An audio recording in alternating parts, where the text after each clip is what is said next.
In this case, quality is not necessarily a matter of So safety. hi It is a guys, food so itself is in safe. this video we But would if be baby food looking is at discarded, lambda the layers pet in get TensorFlow parents and will be sued. Keras. So QP turned to So Google and a in partner this BrainBank particular to build lab a we will solution show that how leverages you can image define recognition to detect custom low layers with quality or lambda discolored layer. You potato can chips. either The use machine learning lambda algorithm functions enables within them to the save the lambda crop layer for the tiring mode of or inspection as define opposed a to other custom word. function that the lambda layer will call. So let's get started.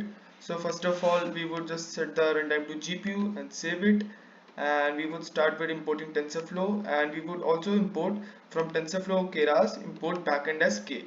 So if you don't know about this, this is basically the main thing that we are going to use in a whole video. If you want to see the documentation, just simply go to tfkeras.backend, and in this you would see all the things that are available, the public API.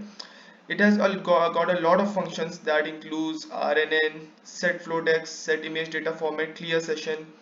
So this is a very useful function, and we would be playing with this today. I would just simply run this, and then we will be using the as usual minis dataset, and we would just load the dataset here. And here you can see we have just splitted it into test and training as usual. We have defined the image type as xtrain slash 2550. So now we would be building the model. Here we would be using a lambda layer to define a custom layer in our network. We are using a lambda function to get the absolute value of the layer input.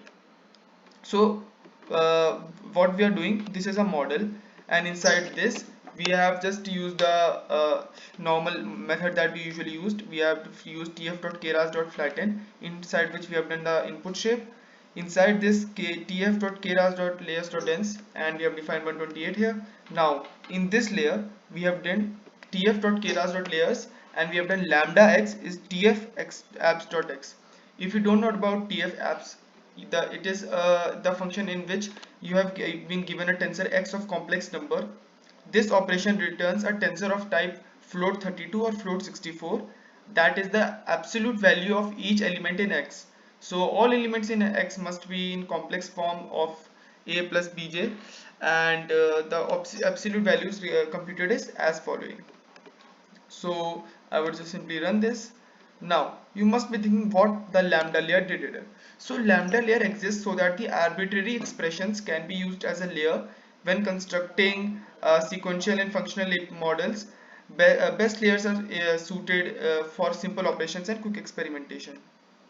Now let's look at how the model looks like. I would just simply use tf_keras.utils.plot model, and I would simply plot a model. So you can see this was the input layer, the flattened input layer, inside which there were this was the input layer, this is the flattened layer, this is the dense layer, this is the lambda layer, and below this is another dense layer. Now we would just simply train the model. Now you must be thinking, so what basically lambda did here? So here you must be remembering, while compiling we are using these optimizers and all, but we most of the time use ReLU here. Now if you don't know about ReLU, I would recommend you to go and watch my previous videos in which we have talked about all the things that I've used while building the whole model. So we used ReLU here, but by using lambda we have defined the function of our own. You can see lambda x tf.apps.x, and don't you think this whole function is same as ReLU, that the features on which ReLU was working, and that is what is happening.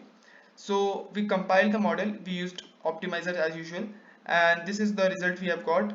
We have got around 97.59 accuracy on the main data, and same accuracy near on validation data.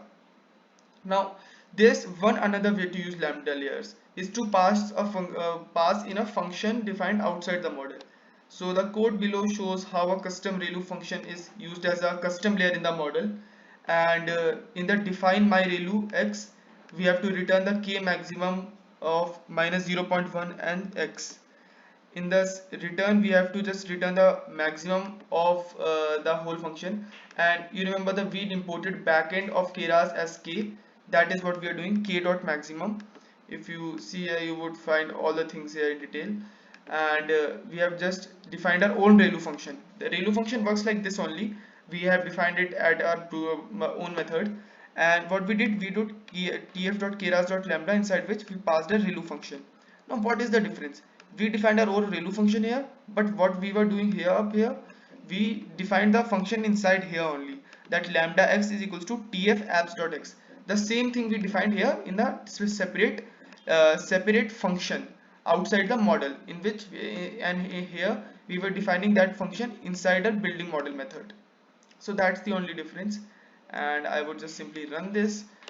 We are using rest of the things same: Adam, accuracy, sparse, categorical, cross entropy, and all the things are working similar, same here. The only difference is we defined the function here outside the model, and here we defined the function that is inside here, the inside lambda layer, and we use lambda x is equals to tf apps.x. So what we have did, we have used the brute force method to define ReLU function instead of using it from Keras.